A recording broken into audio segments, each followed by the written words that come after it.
श्री कृष्ण की लीलाओं की भांति उनके नाम भी अनंत हैं। उनमें से ही एक नाम दामोदर है, जो उन्हें बचपन में दिखाई गई एक लीला के कारण मिला था। ये नाम इसीलिए भी विशिष्ट है क्योंकि इस बार उन्होंने अपनी माया का प्रयोग असुर पर नहीं, अपितु अपनी माता पर ही किया था। एक बार गोकुल में माता यशोदा दूध को मथकर माखन निकाल रही थी। उसी समय श्री कृष्ण वहां आए और दूध पीने की जिद करने लगे। उनका मनोहर मुख देखकर वैसे ही माता यशोदा सब कुछ भूल जाती थीं। उन्होंने सारा काम छोड़ा और श्री कृष्ण को स्तनपान कराने लगीं। वो ये भूल गईं कि उन्होंने अंगीठी पर दूध गर्म करने रखा है।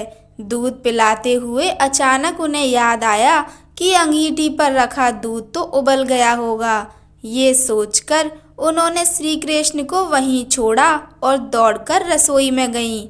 उधर श्री कृष्ण बड़े क्रोधित हुए। माता और पुत्र के मध्य किसी का भी आना उनसे सहन नहीं हुआ। उसी क्रोध में उन्होंने वहां पड़े माखन के सारे घड़ों को फोड़ दिया और प्रेम पूर्वक माखन खाने लगे। उधर जब यशोदा मैया वापस आई तो देखा कि सारा घर माखन से भरा हुआ है। जहां देखो वहीं माखन गिरा हुआ दिखाई देता था। अब क्रोधित होने की बारी यशोदा मैया की थी। उन्होंने सारा दिन श्रम कर उस माखन को निकाला था और श्री कृष्ण ने उनकी सारी मेहनत पर पानी फेर दिया। ये सोचकर उन्हें भी बड़ा क्रोध आया। फिर क्या था, उन्होंने एक छड़ी उठाई और श्री कृष्ण को मारने दौड़ी। तीनों लोकों के स्वामी श्री कृष्ण उनसे बचने के लिए भागे। सभी देवता स्वर्ग में उनकी इस लीला के दर्शन कर रहे थे। माता बड़ी थी और श्री कृष्ण छोटे, फिर भी उन्हें पकड़ नहीं पाई। भला प्रभु की इच्छा के बिना उन्हें कौन पकड़ सका है। अंत में वे थककर वहीं भूमि पर बैठ गईं। जब श्री कृष्ण ने देखा कि लीला कुछ अधिक ही हो गई है और माता थक चुकी हैं, तो वे स्वयं उनके पास पहुँचे। उन्होंने प्रेम पूर्वक मैया का पसीना पोंछा, किंतु इतना श्रम करने के कारण यशोदा का क्रोध और बढ़ गया था। उन्होंने झट से कन्हैया को पकड़ लिया। इसे प्रभु की ही लीला कहेंगे कि उन्होंने समझा कि मैंने कान्हा को पकड़ लिया। वे क्या जानती थी, उनकी इच्छा के बिना उन्हें कोई पकड़ नहीं सका है। अब उन्हें दंड क्या दें। उन्होंने सोचा कि कृष्ण को इस ओखली से बांधकर घर का सारा काम निपटा लें, पर श्री कृष्ण को भला कोई बांध सका है। उनकी एक और लीला आरंभ हुई। यशोदा ने एक रस्सी उठाई और जब उससे श्री कृष्ण को बांधना चाहा तो वो रस्सी उनके पेट से 2 अंगुल छोटी पड़ गई। उन्होंने दूसरी रस्सी पहली रस्सी के साथ जोड़ी, लेकिन रस्सी फिर 2 अंगुल छोटी पड़ गई। अब तो यशोदा ने एक के बाद एक रस्सी जोड़ना आरंभ किया, किंतु हर बार रस्सी 2 अंगुल कम ही पड़ती रही। मैया खींचती रहीं और श्री कृष्ण हंसते रहे।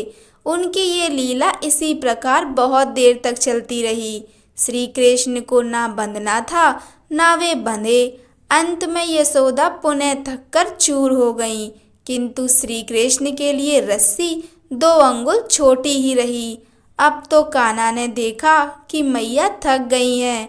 उनका वात्सल्य जागा और उन्होंने अंततः स्वयं ही स्वयं को बांध लिया। यशोदा ने चैन की सांस ली और घर के काम में लग गईं। श्री कृष्ण ने सोचा कि माता अपने कर्तव्य पालन में व्यस्त हैं, तो मैं स्वयं के कर्तव्य का वहन कर लूं। वे ओखली को घसीटते हुए आंगन में पहुंचे। वहां अर्जुन के 2 विशाल पेड़ लगे हुए थे, जो वास्तव में नलकुबेर एवं मणिग्रीव नामक 2 गंधर्व थे, जो नारद जी के श्राप के कारण वृक्ष बन गए थे। नारद जी ने कहा था कि जब श्री कृष्ण अवतार होगा तो वे ही उनका उद्धार करेंगे। आज अंततः उनके उद्धार की बारी आई। श्री कृष्ण घुटने के बल चलते हुए दोनों वृक्ष के बीच से निकल गए, पर ओखली फंस गई। कन्हैया ने आगे बढ़ने के लिए थोड़ा जोर लगाया और दोनों वृक्ष जड़ सहित उखड़कर नीचे आ गिरे। इससे नलकुबेर और मणिग्रीव श्राप मुक्त हो उनके समक्ष करबद्ध खड़े हो गए। श्री कृष्ण ने उन्हें आशीर्वाद दिया और वे अपने धाम पधारे। उधर वृक्षों के गिरने से धरती डोल उठी थी। माता यशोदा किसी अनिष्ट की आशंका से दौड़ती हुई आंगन में तो देखती हैं कि दोनों वृक्ष गिरे पड़े हैं और कन्हैया उनके बीच खेल रहे हैं। उनकी जान में जान आई। वे दौड़ती हुई गईं और तत्काल कन्हैया की रस्सी को खोलकर उन्हें मुक्त किया। श्री कृष्ण की एक और लीला का अंत हुआ।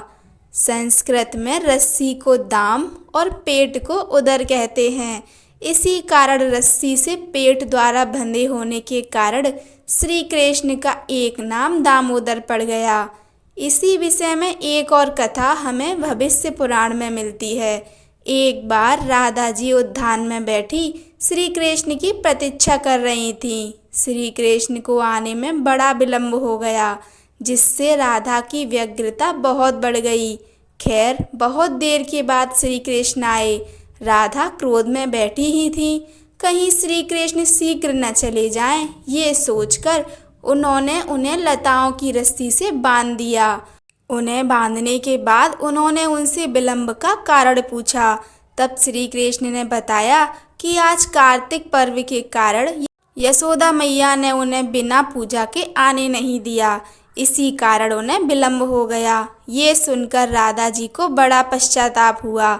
उन्होंने तत्काल उनकी रस्सी खोली और उनसे क्षमा याचना की। तब श्री कृष्ण ने हंसते हुए कहा कि क्षमा याचना कैसी, मैं तो पहले ही तुम्हारे प्रेम से बंधा हुआ हूँ। उनकी ये बात सुनकर राधा जी बड़ी प्रसन्न हुई और रस्सी दाम द्वारा पेट उदर से बांधने के कारण उन्होंने श्री कृष्ण को दामोदर नाम से संबोधित किया। तभी से श्री कृष्ण का एक नाम दामोदर पड़ा। जय श्री दामोदर।